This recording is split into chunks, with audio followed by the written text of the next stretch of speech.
Sejam todos muito bem-vindos a uma classe mais. Eu sou a professora Anne e estaremos juntos com as atividades 13 e 14 do nosso caderno. Aqui a gente já começa na portada com uma pista do que a gente vai falar e do que a gente já veio falando. A gente leu um lindíssimo texto, Instruções para subir uma escalera, de Julio Cortázar. E agora a gente vai falar de algumas escaleras que são também outras poesias, mas já não com o texto escrito. E muito importantes e que a gente vai gostar de ver, que ainda não conheceu, vai ficar querendo conhecer. Bueno, essa escada que a gente viu lá no comecinho, essa aqui, já está lá a escadaria Selarón, ela fica já no Rio de Janeiro, a gente já consegue ter esses elementos nessa imagem. E aí está Selarón, sentadinho lá na escada dele. Vamos entender sobre essa escada? La escalera Selarón. En el barrio de Lapa, Río de Janeiro, la escalera de Selarón es uno de los atractivos turísticos más relevantes de los últimos años. Então, de uns tempos para cá, essa escada, que antes só era uma passagem, ela virou um dos pontos mais requisitados do Rio de Janeiro. Fica lá no bairro da Lapa, que também tem outros atrativos incríveis. Claro está, detrás de los íconos, que são os postales de la ciudad maravillosa. Quando a gente fala em cidade maravilhosa, a gente está obviamente se referindo ao Rio de Janeiro, e é um recurso que a gente tem para não ficar repetindo o Rio de Janeiro o tempo todo. E aí a gente vem falando de los postales de la ciudad maravillosa, como el Cristo Redentor, el Morro, Pão de Açúcar, ou las playas más importantes de la ciudad, como Ipanema, Leblon, Copacabana y por ahí vai. La escalera de Selarón es la obra más conocida de Jorge Selarón, por isso o nome da escalera, porque es el apelido, recuerden que apelido não é apelido, é sobrenome, vale?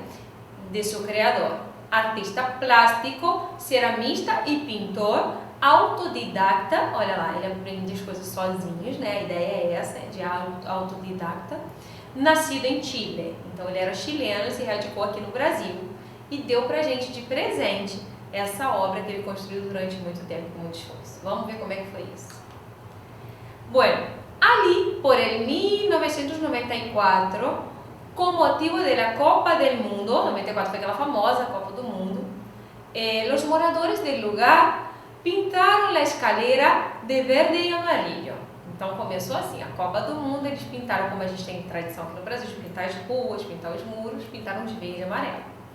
Tempos depois, com a inclusão de sua obra em los nuevos paseos turísticos e poucos recursos, contou que Selarón, com a ajuda de vecinos, que são os vizinhos, e estrangeiros que lhe enviaram desde 60 países do mundo azulejos diferentes. Então a gente começa lá na Copa, que começa a pintura, então ele começa a levar adiante essa pintura, começa a azulejar, e aí começa a ganhar notoriedade, e aí países, pessoas de outros países vão começando a doar azulejos, os vizinhos também começam a doar azulejos decorativos, começam a contribuir com essa obra que acaba virando um pouquinho coletiva também.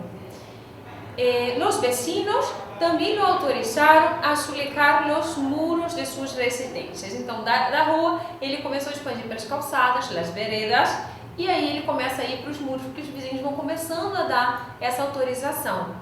Em maio de 2005, a obra foi declarada Patrimônio Histórico e Cultural da cidade e seu autor nombrado Cidadano Honorário de Rio de Janeiro. Então, esse chileno ganhou esse título, que é um título de honra, né, como cidadão honorário do Rio, e essa obra foi reconhecida, ela foi conhecida como patrimônio histórico-cultural da nossa cidade, nesse caso, né, do Rio de Janeiro.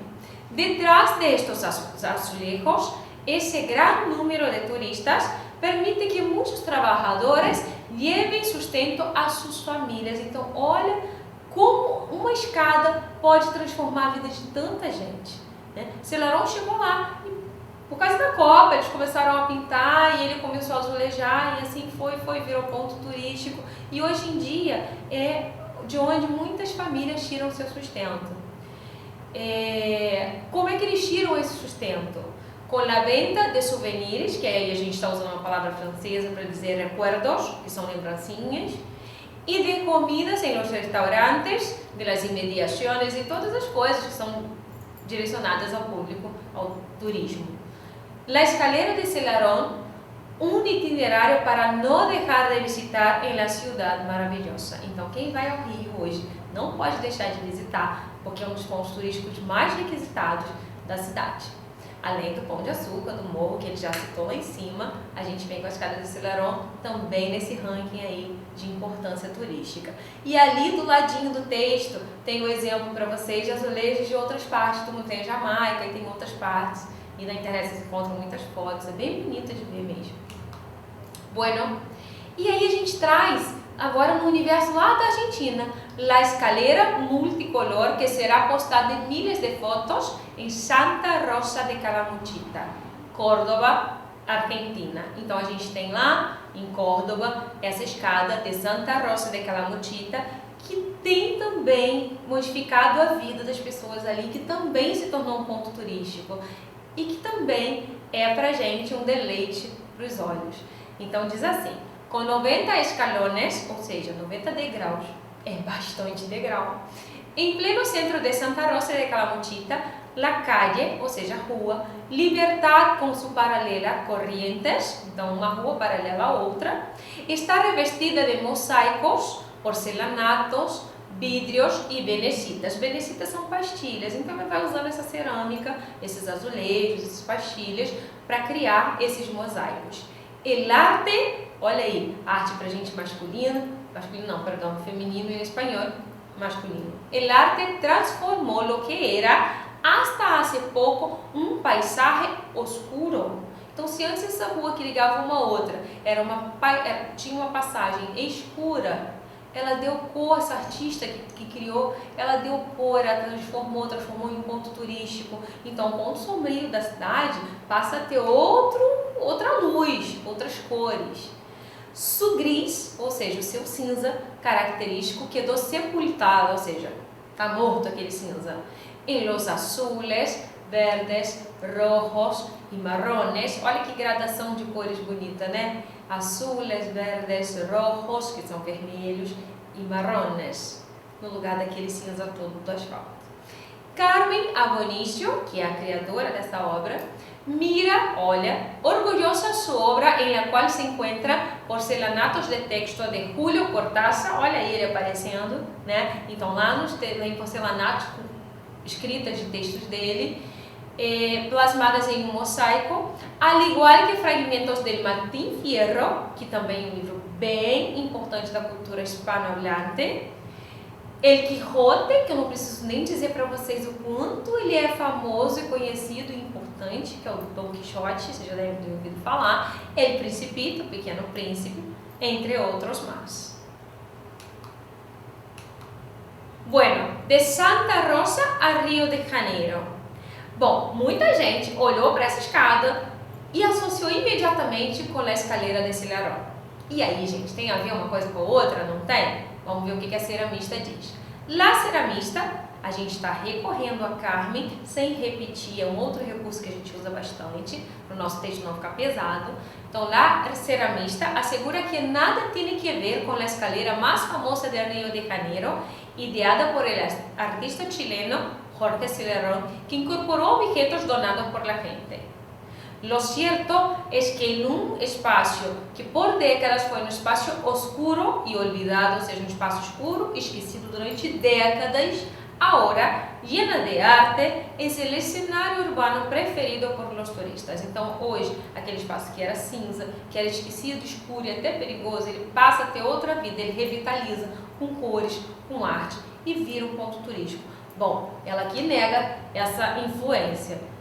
Certo é que parece, né? Se tem influência ou não, não sei. Mas a gente está garantido de que mudou a vida de quem passa por ali. Bueno, vamos dar uma olhadinha nesse fragmento. El arte transformó lo que era hasta hace poco un pasaje oscuro. Galera, a gente tem duas palavrinhas aí que já causam pra gente um pouquinho de estranheza. Olha lá, el arte, ele é o. Então eu estou dizendo que o arte está estranho pra gente, que a gente fala arte porque é feminino, né? E aí eu tenho passare oscuro, um passare oscuro. Passagem pra gente também é feminino, a passagem, né? Eu diria passagem escura. A gente chama isso em espanhol, isso existe pra caramba, não tá errado. A gente chama isso de heterogenéricos. E aí traz esse quadrinho lá na apostila, né, no caderno de atividades de vocês. O que são os heterogenéricos? Hetero, diferente. Genérico, eu tô falando de gênero, masculino e feminino.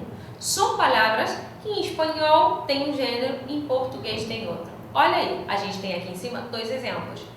Arte, el arte, passare oscuro. Então eu tenho exemplos aqui trazendo também a árvore, que pra gente é a, em espanhol se diz el árbol. A cor, que a gente está falando tanto de cor, né? A gente fala no feminino, el color em espanhol. A viagem, el viaje. E aí eu já aproveito vocês para esse olhinho aqui, ó, que tá piscando, querendo chamar a atenção de vocês. Cuidado, ojo. Los heterogenéricos não cambiam de sentido, eles não mudam de sentido. É só o gênero que é diferente mesmo. E outra coisa, olha uma dica legal. As palavras que terminam em naje são masculinas em espanhol, todas. Por isso, a gente fala viaje, el pasaje, el paisaje, el aprendizaje y cualquier otra. ¿Vale? Bueno, espero que tengan todos un excelente día. Nos vemos pronto con nuevas actividades.